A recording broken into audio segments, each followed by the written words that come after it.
I can hear you guys now.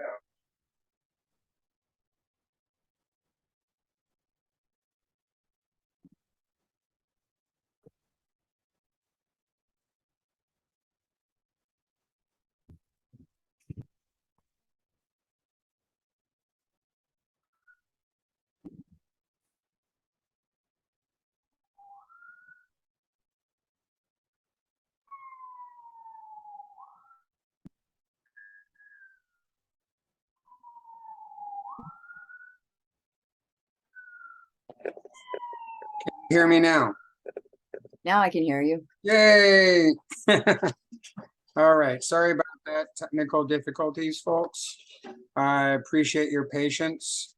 The person that is kindly lending us her Zoom channel had a family emergency, so she wasn't able to set it up. So I kind of had to figure it out at the last minute. So I again apologize for the technical difficulty, but here we are. My name is Guillermo de Cervantes in the SCA. I am of the Kingdom of Trimaris, squired to Kern of Trimaris. Mistress Theodora has been a mentor of mine in the craft of combat archery, and I'll allow her to do her introductions. But before we begin, I just want to announce I am recording this video, and I need to make that announcement in case there's somebody here that doesn't want to be seen or doesn't want to be recorded. You know, feel free to do what you got to do. Mistress Theodora's allowed me to post this on YouTube once we're complete. And this will hopefully be able to be shared with anybody who wants to know what combat archery is all about. So, Mistress Theodora, please tell us a little bit about yourself, how long you've been in the SCA, and let's get started. Good evening. I'm Theodora Perplexa in the SCA, of course, which is the only thing that matters right now. I've been in the SCA since the late 1980s, and honestly, I joined it because they let me shoot people with arrows when I first started, and I have been only in the SCA in the Kingdom of Trimaris. So all of the information I have for combat archery is very Trimaris specific. Anyone from other SCA kingdoms will please check with your own kingdom combat archery marshal. Also, this is information that has been accumulated over these past years from the 1980s. I try not to get too far into the weeds on this, but at the same time, sometimes the history is important. Also, people who don't know me, I am 4 foot 9.5 inches tall in my socks. I am 5 foot even in my helmet, in my SCA combat gear. Somebody's their speaker on. Yes. Please mute yourselves unless you have a question. Right. And thank you. Appreciate that. So one of the things that is important for me to note is that many people in my kingdom know me. Many people outside of my kingdom do not know me.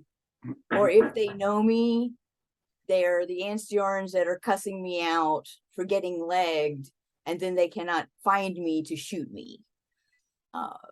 Also, I am a big believer in using what you have available to you as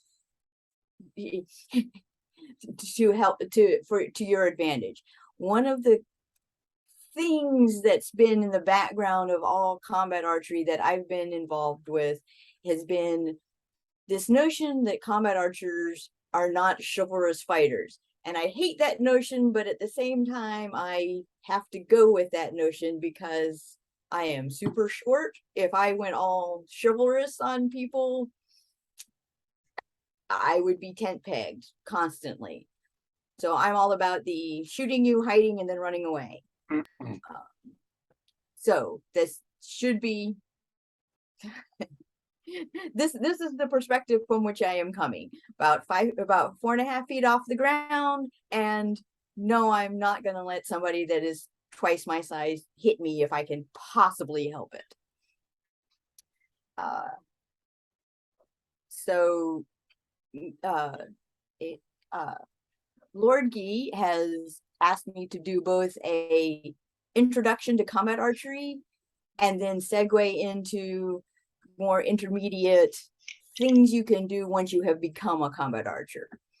One of the things that I will suggest is that if you are already a heavy weapons fighter in the SCA, become a combat archer. I have no idea who will be watching this. I will say that I know from experience that the kingdoms of Trimaris and the kingdoms of Anstiora are very supportive of their combat archers on the field. I know this because I have been to every single Gulf Wars since Gulf Wars 4, and we are coming up on Gulf Wars 30 or 31, depending on how you count the COVID wars and stuff like that. And generally Gulf Wars is Trimaris versus Anstiora. Every so often somebody gets absent-minded and puts Trimaris and Anstiora on one side and everybody else on the opposite side. And while that does confuse us, because I'm so used to shooting yellow tabards with black stars that it's really confusing to be on the same side as them. But once we are on the same side, none can stand before us. And part of that is because we have very similar cultures in reference to combat archery. So Gulf Wars is a lot of times a big who brings the most archers to which battles are likely to win those battles.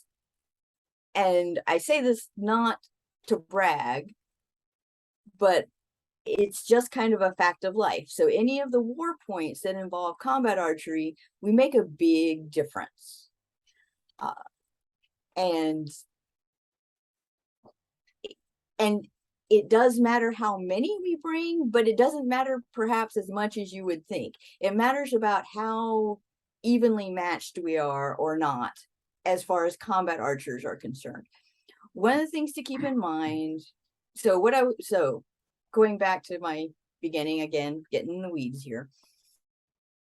If you are already a heavy weapons fighter, become a combat archer. All through the SCA, the basic standards for becoming a combat archer are very, very close to the basic standards for being a heavy weapons fighter. If you have at least the minimum armor, which you do if you are an authorized heavy weapons fighter, with the possible addition of demi-gauntlets. Not everybody, I understand, has demi-gauntlets. Those are usually pretty easy to get, though. Then you have 90% of the equipment you need to become a combat archer. I'm not saying that you necessarily have all of the skills that you need to become a combat archer. This is not an overnight thing. This is a yes, you need the training, because you need to start becoming aware of your target and what lies beyond your target. That is the first thing a combat archer needs to be aware of. But if you already have 90% of the equipment, honestly, it's fairly easy to borrow the crossbow or the handbow and the proper projectiles that go with it. Because honestly, I have never yet met a combat archer who, as soon as somebody says, hey, I might like to try that, can I possibly borrow your equipment? I have never met a combat archer that says no. Almost 90% of them, as soon as you say, hey, I'm kind of vaguely thinking maybe about possibly someday becoming a combat archer, they're like, here's a crossbow. Here's my crossbow. This is my favorite crossbow. Let me tell you why this is my favorite crossbow. And here's a bucket of arrows. You need to shoot all of them. But I tell you what, if you haven't tried it yet, usually just shooting a couple of 3 just at a tree, that's gonna get you hooked. Because I gotta say, now don't shoot them at yourself, you silly guy. But yes, but see, and now I will say that once you get into it, yes, it can become expensive. If you're trying to find even a basic munitions grade crossbow, if you're trying to buy it and not build it, that's going to run you a couple $100. However, like I said, a lot of times you can borrow this stuff.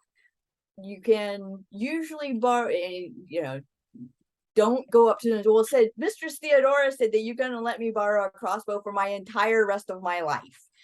No, what I'm saying is borrow it to try it out, borrow it for a couple of battles. One of the things to keep in mind is a lot of combat archers have at least 2 weapons, because if our weapon gets shot during combat, we have to put it aside, it's dead. We have to put it aside partially to get inspected, just in case it did some damage that you aren't aware of at the time, but partially just to kind of help us play the game a little bit more fairly. And it's very seldom that the bow gets shot, and we're not allowed to target each other's bows. It's just, it happens. A lot of them are in front of your face, and a lot of crossbowmen or a lot of archers are shooting at your face. So if you've got a crossbow in front of your face, guess what is going to get shot? A lot of times they just get knocked out of our hands by accident. So any of these things happen, you put your crossbow aside, you get a new one. So a lot of times, for at least the first part of a battle, an archer's going to have a crossbow that they can lend for the battle. And sometimes, like a field battle, especially if it's a big giant field battle, if you borrow a crossbow, excuse you, whoever's burping, turn off your microphone before you burp. For the very first couple of minutes, when nobody's in range except for the archers and maybe the siege engineers, if you can borrow a crossbow, maybe half a dozen crossbow bolts. And by the way, I tend to speak of crossbows because that's what I've gone to these days. But I did start out as a hand bowman, and if you can be a good combat archer, hand bowman, that's precious gold. I mean it. I hate the phrase, but some of my best friends are hand bowmen, and damn, they are just so good. I personally cannot actually work with the APDs with my hands, but I digress, which I do a lot. Can I point out the difference between the crossbow versus handbow? Because the fighting styles are definitely different with a different Generally, yes. equipment. Because bows you're able to do an arc. The strength of a bow has to be a maximum 30 pounds. For 35 these days. 35. But with a handbow, you're able to actually do arc shots. Crossbows are not designed for arc shots. They're more like straight shots. And so, go ahead. I was gonna say it also depends on your range. Mm-hmm. So if you're a football field away from your opponent, everybody's lofting their shots and dropping them into the shield wall. If it's 30 feet, then everybody is spiking it right into the face. So anything in between, but that's part of the kind of intermediate part, I will say, is learning what your equipment does at various ranges. And it's possible to become authorized in both. It's just usually the expense involved in your ammunition. You want to choose one or the other. So what I will say is, heavy weapons fighter, just look into it. See what is available in your area. See who is available in your area. I will say that if you do get authorized, or you are really seriously thinking about it, the first thing you can do is get a dozen missiles. You can usually order them, and I suggest a dozen because that's usually a reasonable expense at one time. That way, when you come onto the field asking to borrow a crossbow or a handbow, you say, hey, I've already got my own dozen. That will even increase the enthusiasm to let you borrow somebody else's equipment. And then you will snowball on from there. Usually I go for kingdoms have their own bushels and bushels of bolts that they're more than willing to share. Yes, if you're fighting on Trimaris' side, then you're welcome to use Trimaris' cash. If you're fighting on Anstiora's side, it would be super tacky to fire our arrows and crossbow bolts at us, but we might laugh about it after the battle is over. So if you're not already authorized as a heavy weapons fighter, then still seriously look into it. I do have some opinions about make sure that you're comfortable being hit at least once, because all combat archers are engaged with everybody on the other side. So many fighters do not find it necessary to put themselves in front of you before they decide to hit you. And so you don't necessarily always get an opportunity to yield or to declare yourself dead before somebody has kind of unexpectedly hit you in the head. Also, accidents can happen. Somebody comes into the middle of the field aiming for the guy right here, but on the way in, your head gets interposed. It just, stuff happens. Charges can take out whoever's there. Yep, absolutely. Oh, well, yeah, Siege also likes to shoot archers, but one of the things to keep in mind, and this is true from both Siege and combat archery, and this is when we start getting into tactics and stuff like that, neither of us can really plan on shooting the person who's looking at us, because all of our missiles travel so relatively slowly that if you're more than say 40, 50 feet away and you see somebody shooting at you, a lot of times even your just instinctive duck will make it glancing at the very least. Can I share a story related to that? Sure. My very first field battle, my very first Gulf War, I wasn't a very good fighter, so I decided to try my hand at combat archery. I thought I'd be more useful in that way since I didn't know what to do on the field. And I knew Mistress Theodora, and I walked right up to her and I said, okay, what do? I want to shadow you. You know what you're doing. I don't. She said, and right then the horn was sounded to start the field battle. She said, sure, come with me. So she walked out in front of the line, in front of our shield wall, into the no man land between their army and our army. And I just shrugged and I followed along. So here we are, two archers standing in the middle of the field, lobbing our crossbow bolts over their line. And they're shooting at us. And because it's so far away and we could see them coming at us, it was nothing to get out of the way of their arrows.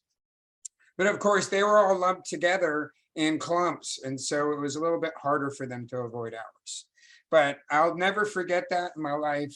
It was such a wonderful first battle experience, first moment experience, standing between the armies as they were slowly moving towards each other. So thank you for that, Mistress Theodora. You're quite welcome. Anytime.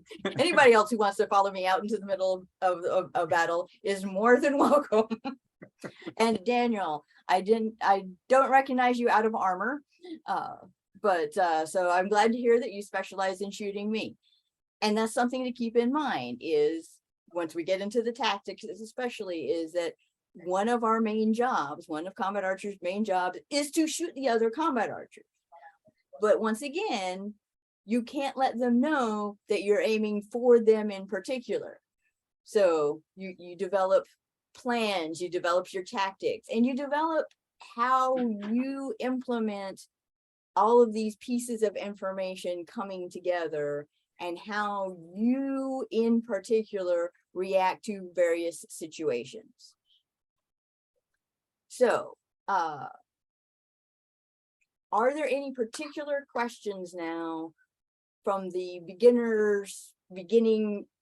getting into combat archery point of view part of this?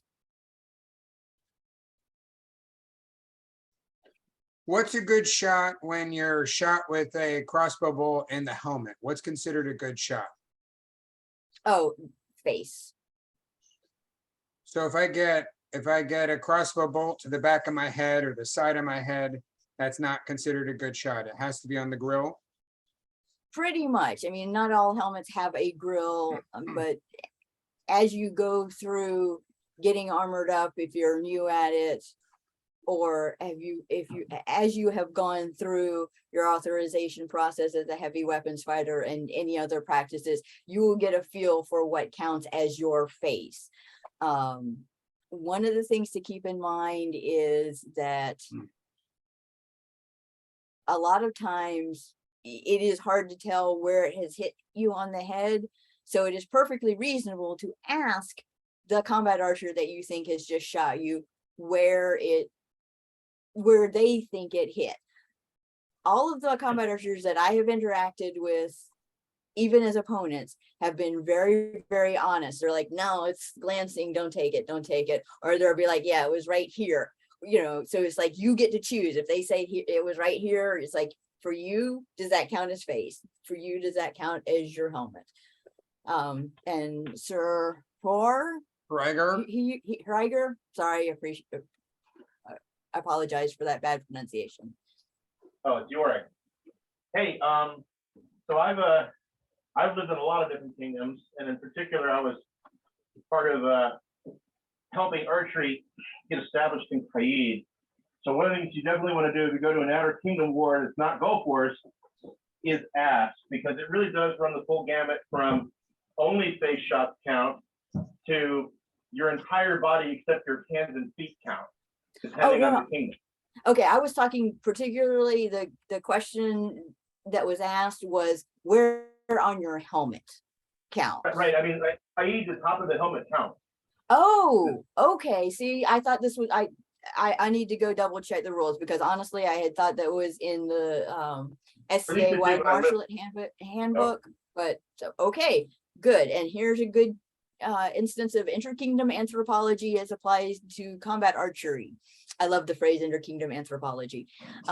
So yes, when you go to somewhere else, whether it's an interkingdom war or whether it's just you're fighting outside of the kingdom that you authorized in, that you're used to, double check things like this. Double check about how you have the conversation. Double check about the you know, see if I were going to somewhere else, I would just be, you know, I would be telling people, no, it's the side of your helmet, don't take that.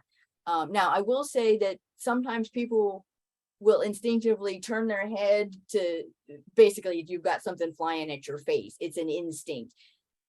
My take on it is, if you honestly believe that it would have missed you or would not have been a good shot if you hadn't instinctively taken it, then don't take it. But if it was just a reflex, because you know things are flying at my face, so I'm going to blink or I'm going to flinch and it would have been a good shot, please take it. That's how I play it.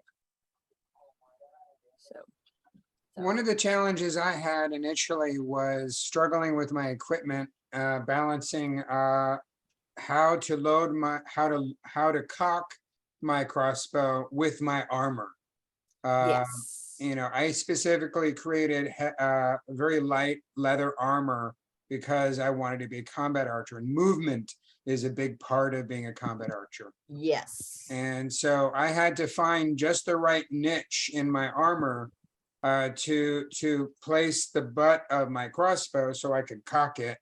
And but you know, that's just something that you're going to have to explore with your own equipment. They say the you know, there are 3 battles that we have as fighters. The first battle is with our equipment, and the second battle is with ourselves, and then the third battle is with our opponent.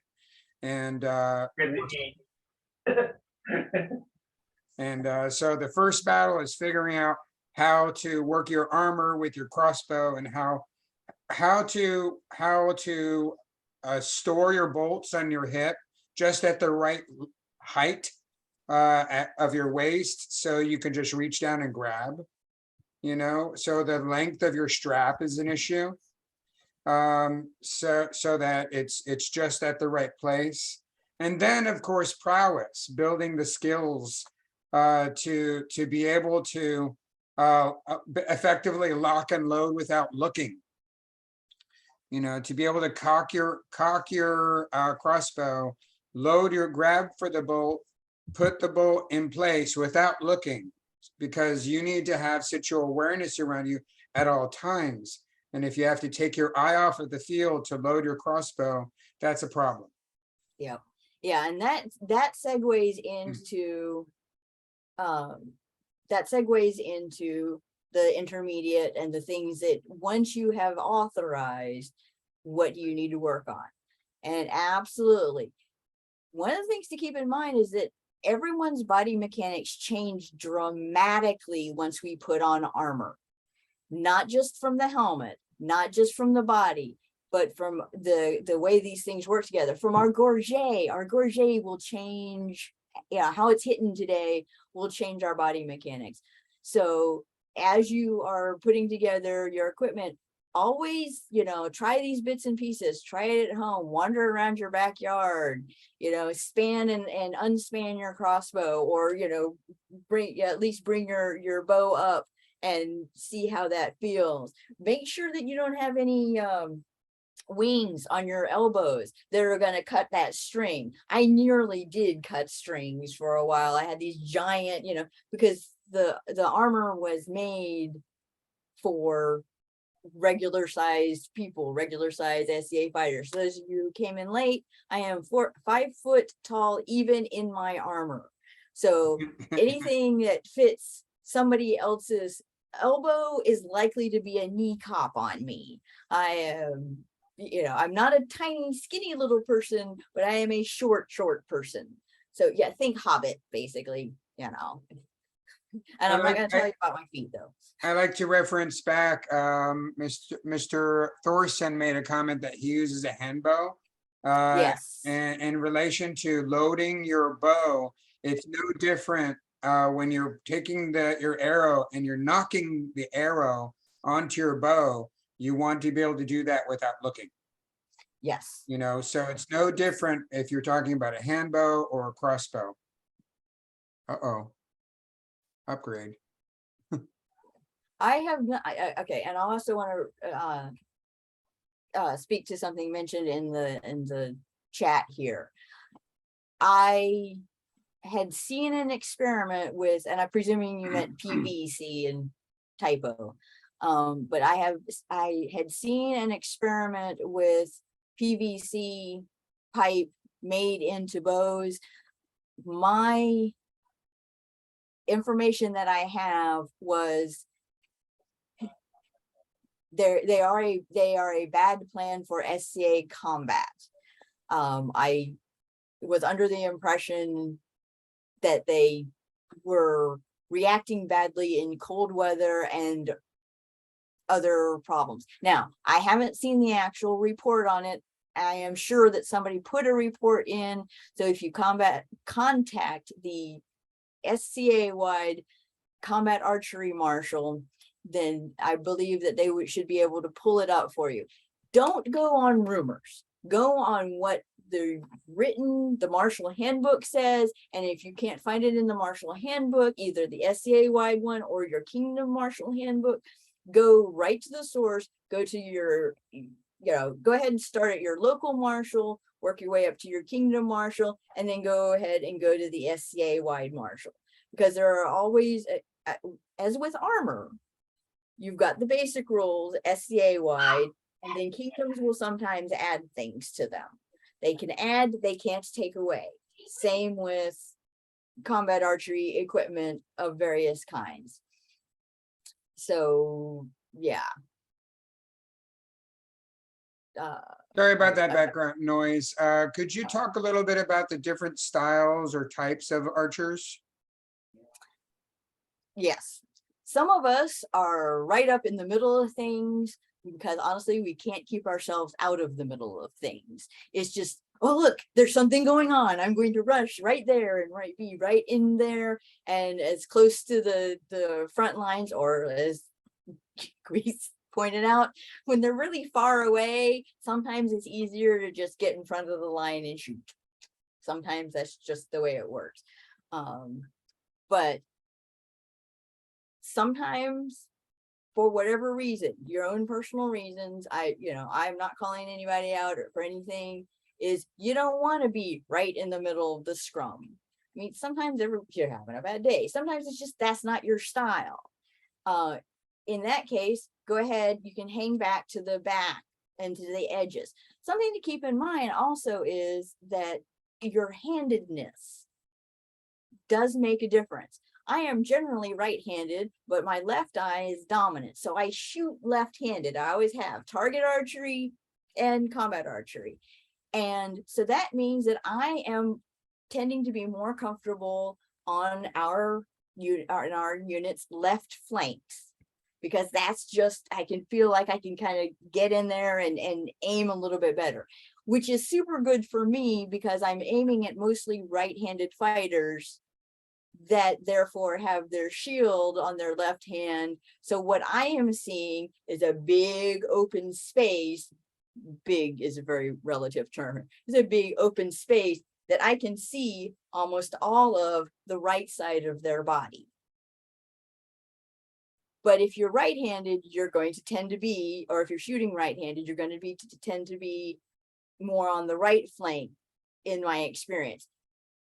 So keep in mind what's going on with how you feel, how your body feels, again, in various situations, and where you're going to be. Are you going to be right up in the middle of things? Are you going to be a couple of rows back? Are you going to be way, way in the back? Because all of these will affect how you interact with the battlefield. And then here's where we start getting into the more intermediate to advanced stuff. You're going to need to start being super, if you're not already, being super aware of the field. You're already, as a combat archer, you're already very aware of your target and what lies beyond your target.